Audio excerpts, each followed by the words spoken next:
Shalom. First and foremost, I want to give all praises, honors, and glories unto YAHAWAH, YAHAWASHI, HaShem, double honors to my elders and my apostles of Great Milestone that doing their well. Peace, blessings, and salutations be unto the members of the elect, the afflicted, the one-third. Shalom. This is Brother Motb from the GMS Detroit camp, coming at you with another video through the spirit and power of YAHAWAH, YAHAWASHI, and today this will be another edition of Going to the Comment Board. And this comment was left under a video entitled Going to the Comment Board, the Mark of the Beast. And it says, this guy or this man is by the name of Mordecai Benjamin Israel. Now it says, this is his comment: the vaccine is the mark. Y'all see Australia and Germany and New York and Cali, but still saying nah. It's because y'all don't know the vaccine is the chip. It has graphene oxide in it, which forms a bioelectric circuit when brought to room temperature. So this is Mordecai Benjamin Israel's comment, right? Now, what's a quick cut to that? Now, first of all, if the vaccine is, if the juicy juice, if that was the actual mark, wouldn't people be able to use that to buy and sell? Let's just put it plainly. Revelation 13:16. You got to remember the prophecy. Yes, he's convincing a lot of people to get that juicy juice, but at the end of the day, the chip is going to be something that's going to be physically implanted within somebody, all right? It's going to contain certain bits and pieces of information, all right? And you're going to be able to, or whoever takes it will be able to buy and sell with it. You can't buy or sell with some juicy juice. Revelation 13:16, and he calls it all, both small and great, rich and poor, free and bond, to receive a mark in their right hand or in their foreheads. And like we know, but if you're new, the word there for mark is karagma, which means a thing inserted. Alright? And the root of that is karax. Speaking of the syringe that they use to poke within someone's body. Alright? And they push down upon the syringe to inject the chip within someone. Then the root of that is grapho, alright? Which basically means records or writings, because it's going to contain certain bits and pieces of information, all right, of the person that takes that chip. So it says, and that here's the key, and that no man might buy or sell, save he, meaning except he, that had the mark or the name of the beast or the number of his name. So if you don't have that RFID microchip, you're not going to be able to buy and sell in that day, all right? So that's a cut to the juicy juice being the mark of the beast. Alright? That's a cut to it. Now, I will say this.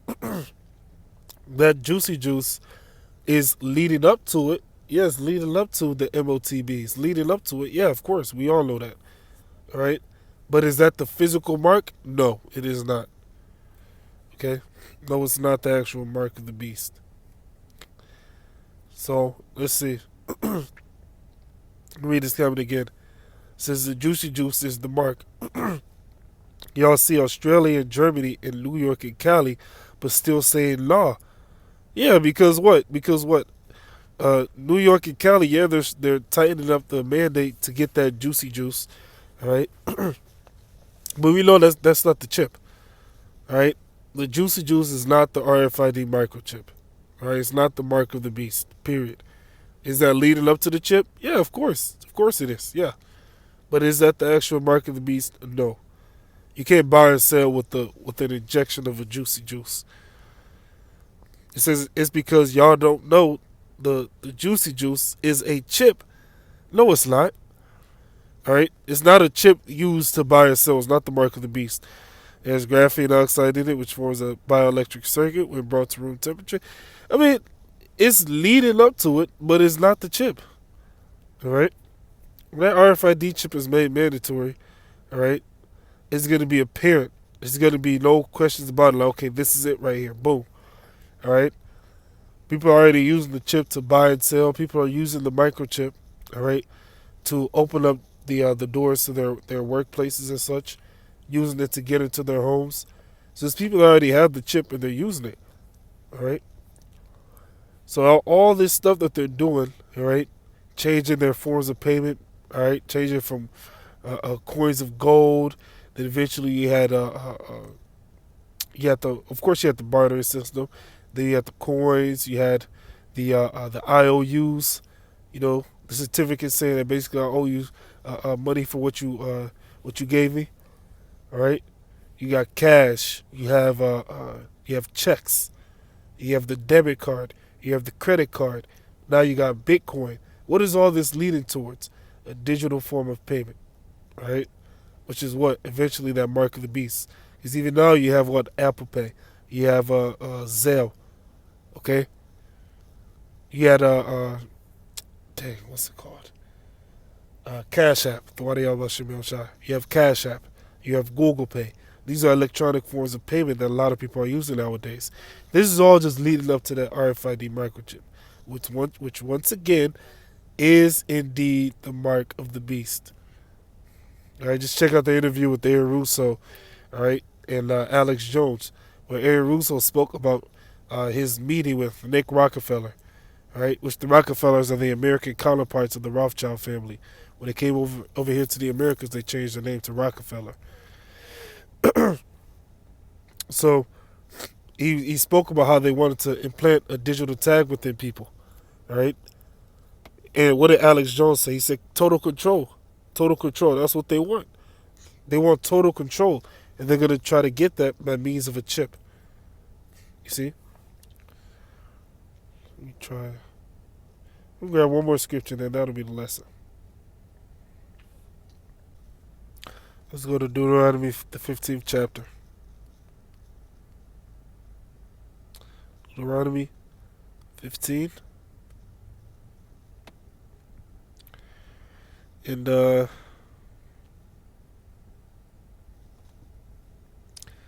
verse 16, it says, and it shall be, let me start at I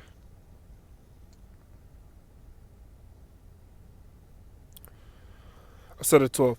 And if thy brother, an Hebrew man or an Hebrew woman, be sold unto thee, and I showed you that your brothers are your fellow Israelites, all right, and serve thee 6 years, then in the 7th year thou shalt let him go free from thee. When thou settest him out from thee, thou shalt not let him go away empty. Thou shalt finish him liberally out of thy flock, and out of thy floor, and out of thy winepress. Of that wherewith YAHAWASHI thy power hath blessed thee, thou shalt give unto him. What does that mean? So basically, you see this happening over there in West Africa, all right? You will have, particularly the one that I know about, are amongst the Nigerians. They will send out their daughter or their son to be a servant to a fellow Nigerian that they know about that's well-to-do. All right, he has a lot of money, so they'll send him to serve him for a certain amount of time. You know, and he'll be collecting money, getting paid, and eventually, eventually they will let him go. You know, he does his amount of years of serving, then they'll let him go. That goes back to these scriptures here. All right, you serve for X amount of time. You serve for 6 years, and in the 7th year, right? It says, then in the 7th year thou shalt let him go from thee. So in other words, during that 7th year, right, he was allowed to go. Right, on that 7th year he was allowed to go free. Right, so he did his 6 years of labor, and what would happen? They would give that man enough substance so that he'd be well to do. All right, so after he serves his years of serving that man, he was then well to do at that age. He was good. All right. That's why it says the same things that the Lord used to bless you and gave you the increase so that you had many possessions. Give unto him a certain amount so that he can be set, so he can be good. It says, and thou shalt remember that thou wast a bondman, meaning a slave, in the land of Egypt. YAHAWASHI thy power redeemed thee. Therefore I command thee this thing today. And it shall be, if he say unto thee, I will not go away from thee, because he loveth thee in thine house, because he is well with thee. So in other words, he's like, no, I don't want to leave. I know it's the 7th year, but no, I want to stick with you. I love it here, man. I love this place. Right? I want to keep serving you.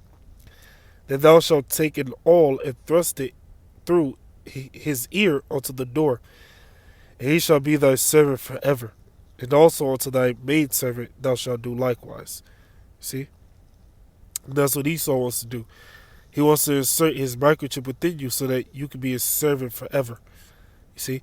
That's why when you go into that word stigma, it says a mark pricked in or branded, right? When you go into 666, the word there, all right, is chi sign stigma. Now, when you go into that word stigma, it means a mark pricked in or branded upon the body. To ancient Oriental usage, slaves and soldiers bore the name or the stamp of their master or commander, branded or pricked cut into their bodies to indicate what master or general they belong to. You see? So they want to implant that microchip within the people to show that they belong to the international bankers. All right? That's why the scriptures say that there is no new thing under the sun. So no, the juicy juice is not the RFID microchip. It's not the mark of the beast. All praises, honors, and glories be unto YAHAWAH, SHAM, QADASAH, the blooders, the elders, my apostles, the Great Milestone, that do it even well. Peace, blessings, and salutations be unto the members of the elect, the overlooked, and the one-third. That being said, Shalom. Barakah, Akim, and the fiercest that listen. Shalom for now.